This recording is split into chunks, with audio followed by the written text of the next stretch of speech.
மக்களே, துணி துவைக்க போகிறேன். ரொம்ப துணி இல்லை, ஒரு பக்கெட் துணி தான். இதோ ஒரு பக்கெட் துணி தான். முடிஞ்ச வரை துணியெல்லாம் காலையிலேயே துவைச்சிடணும் இல்லைங்களா? இந்த சாயந்தர வேலையில் துவைச்சிட்டு இருந்தால் ஒரு கஷ்டம், எல்லா விதத்துலேயும் ஒரு மாதிரி கஷ்டம். அதனால் காலையிலேயே நான் எப்போவுமே துவைச்சிருவேன். ஏன் முன்னாடியே காலையிலேயே துவைச்சிருவோம், காலையில் 8-9 மணிக்கெலாம் கூட துவைச்சிருவோம். இன்றைக்கி கொஞ்சம் கிச்சனில் வேலை இருந்தது, அதனால் இன்றைக்கி துணி துவைக்க கொஞ்சம் லேட் ஆகிடுச்சு. வேறு ஒன்றும் இல்லை. நேற்று ஒரு பாட்டு சொல்லியிருந்தேன் இல்லைங்களா? அந்த பாட்டோட முதல் வரி என்ன தெரியுங்களா? நெஞ்சம் உண்டு நேர்மை உண்டு ஓடு ராஜா, நேரம் வரும் காத்திருந்து பாரு ராஜா, அஞ்சி அஞ்சி வாழ்ந்தது போதும் ராஜா, அஞ்சி அஞ்சி வாழ்ந்தது போதும் ராஜா, நீ ஆத்து வெள்ளம் போல் எழுந்து ஓடு ராஜா.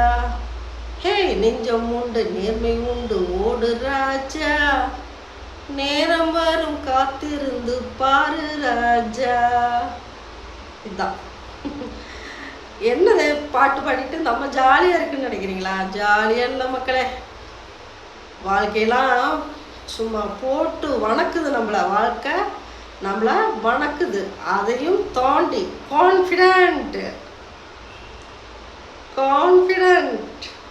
ஓகே, வாழ்க்கை வாட்டுது, எல்லாத்துக்கும் தான் வாழ்க்கை வாட்டுது. ரிச்சு தவிர மற்ற கீழே இருக்க மக்கள், நடுத்தர மக்கள், நடுத்தரத்துக்கு கீழே இருக்க மக்கள், அதுக்கு அந்த வறுமை கோட்டை கீழே இருக்க மக்கள், வறுமையில் இருக்க மக்கள், வறுமை கோட்டை கீழே இருக்க மக்கள், இப்படி எல்லாத்துக்கும் வாழ்க்கை வாட்டும். அதையும் தாண்டி ஜெயிச்சு வாழ்ந்து வரணும்.